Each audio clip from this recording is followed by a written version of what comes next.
Olá, povo santo, povo lindo do Senhor, a graça e a paz, aqui Janis Clay Bessa falando, e hoje nós vamos dar continuidade à nossa série de vídeos sobre escatologia bíblica. Antes de você assistir esse vídeo, compartilhe, se inscreva, porque hoje nós iremos falar sobre um assunto que muitas pessoas têm dúvida. Por exemplo, você sabe fazer a distinção entre a primeira e a segunda vinda de Cristo?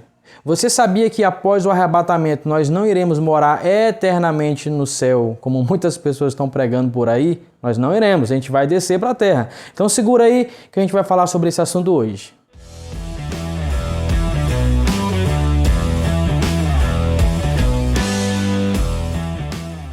Amém. Então, a primeira vinda e a segunda vinda de Cristo, nós precisamos ter um entendimento completo, para que os textos que estão na Bíblia falando da segunda vinda, a gente não entenda que seja o arrebatamento, e assim vice-versa.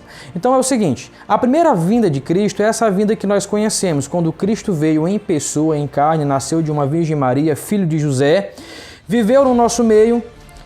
Ele sofreu, um homem sofredor, morreu ao terceiro dia, mas ressuscitou. E essa é a primeira vinda de Cristo, quando ele vem para tratar a questão do pecado do homem, porque a nação de Israel pensava que ele ia vir como um grande rei, para reinar e tal, e não é bem por aí não. Então é o seguinte, a primeira vinda é essa vinda, quando ele morre no nosso lugar e ressuscita ao terceiro dia. Aí tem a segunda vinda de Cristo. A segunda vinda de Cristo, nós temos que ter em mente aqui duas coisas, primeira fase e segunda fase. A segunda vinda de Cristo, observe, a segunda vinda de Cristo é dividida em duas fases. A primeira fase é o arrebatamento. Se na primeira vinda ele veio literalmente, colocou os pés nessa terra, viveu no nosso meio, morreu, ressuscitou ao terceiro dia, no arrebatamento ele não virá como veio na primeira vez. A primeira fase da segunda vinda, que é o arrebatamento, a Bíblia fala lá em Tessalonicenses no capítulo 4, Tessalonicenses capítulo 4, 1 Tessalonicenses no caso, 4:17. Depois nós, o que estivermos vivos, seremos arrebatados com ele nas nuvens ao encontro do Senhor nos ares. E assim estaremos para sempre com o Senhor. O texto está dizendo então que nós iremos nos encontrar com ele, que ele vai parar nos ares e nós é que vamos tirar os pés dessa terra. Nós é que seremos arrancados, harpazo, a palavra grega aí de arrancar, de retirar. Nós queremos de encontro com o Senhor. Então o arrebatamento não é a primeira vinda literal de Cristo, ou seja, não é a vinda em que ele vem e coloca os pés na terra. Isso aconteceu na primeira vez. Então, a segunda vinda de Cristo é dividida em duas fases. A primeira fase é o arrebatamento, ele não vem literalmente no arrebatamento. A igreja que vai de encontro com ele, nós nos encontramos e iremos estar com ele no céu. Agora, algo interessante que nós precisamos entender. A primeira fase é o arrebatamento. A segunda fase da segunda vinda, quando que vai se dar esse momento? A Bíblia fala que após o arrebatamento vai ter a grande tribulação. Terá um período aí de 7 anos, que serão abertos 7 selos, as 7 trombetas e as 7 taças. Então, após o arrebatamento, vai ter a grande tribulação, 7 anos, vai se abrir esses juízos. Só que quando finalizar o período da grande tribulação, exatamente no final da grande tribulação, a Bíblia fala que Cristo ele vai descer do céu. Mas, Jane, nós não iremos estar eternamente no céu com o Senhor? Querido, esse texto que nós acabamos de ler, 1 Tessalonicenses 4:17, diz o seguinte: ao encontrar com o Senhor nos ares, e assim estaremos para sempre com Ele. O texto diz que nós estaremos para sempre com Ele, não é para sempre com Ele no céu. Então, se Ele subir, a gente sobe, se Ele descer, a gente desce, porque nós estaremos para sempre com Ele. Essa segunda fase da segunda vinda é quando nós iremos descer com Ele. E nesse momento vai estar ocorrendo uma famosa guerra, que todo mundo sabe aí. Vamos ver se vocês conseguem acertar?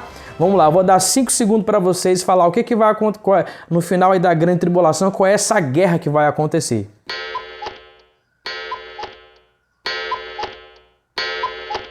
Então, no final da grande tribulação vai ser a guerra do Armagedon, a famosa guerra do Armagedon.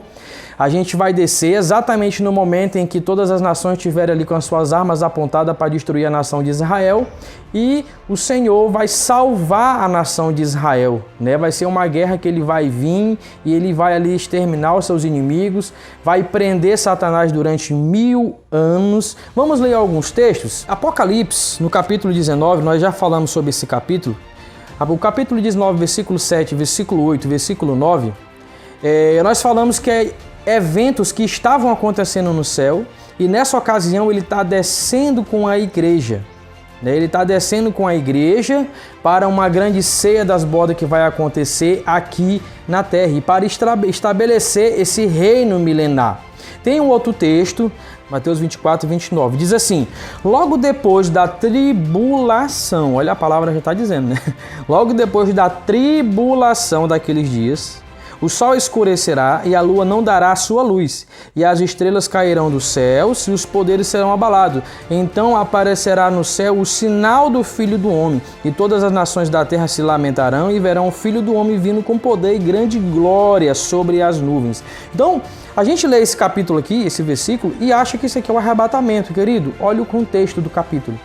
Esse capítulo tem um contexto. Se você for analisar esse versículo pegando o contexto, o próprio versículo está dizendo aí, ó, logo depois da tribulação daqueles dias. Então, esse é o momento em que Cristo vai descer aqui nessa terra. No versículo 30, então aparecerá o sinal no céu do Filho do Homem. Ele virá, né, com a sua igreja estabelecer esse reino milenar. Zacarias, capítulo 14, capítulo 12, aliás, versículo 10, diz assim, ó: mas derramarei o espírito de graça e de súplica sobre a casa de Davi e sobre os habitantes da terra. Eles olharão, olha só, observe o texto, eles olharão para aquele a quem transpassaram. Quem foi o transpassado? Jesus. Eles olharão para aqueles que o transpassaram e o prantearão como quem pranteia por seu único filho, e chorarão amargamente por ele como se chora pelo primogênito. Naquele dia, o Filho do Homem virá com a sua igreja e eles verão o Filho do Homem descendo, eles vão prantear, chorar e vão lembrar que eles que transpassaram o Filho do Homem. Olha esse outro texto. Naquele dia os seus pés estarão sobre o Monte das Oliveiras. Querido, no céu não tem Monte das Oliveiras, né? Naquele dia os seus pés estarão sobre o Monte das Oliveiras, que está ao oriente de Jerusalém. E o Monte das Oliveiras será cortado ao meio. Olha só, esses textos que nós estamos lendo aqui são textos que nitidamente demonstram uma segunda fase da segunda vinda. A gente lê alguns textos da Bíblia entendendo que o texto está falando de arrebatamento e o texto não está falando de arrebatamento como esse de Mateus capítulo 24, versículo 29. Então fixa aí no seu coração e aprenda isso, que existe duas vindas de Cristo. A primeira vinda que ele veio, morreu no nosso lugar, ressuscitou, e a segunda vinda de Cristo é dividida em duas fases. A primeira fase é o arrebatamento, que não é uma vinda literal, e a segunda fase é quando ele virá com a sua igreja após o período tribulacional para plantar aqui nessa terra o reino milenar. Amém? Então que Deus te abençoe. Nos próximos vídeos nós vamos falar, né, sobre esses assuntos que eu estou citando aqui. A grande tribulação, as trombetas, as taças. Vamos falar aí sobre o reino milenar e vamos nos aprofundar um pouco mais nesse assunto da escatologia. Que Deus te abençoe em nome de Jesus.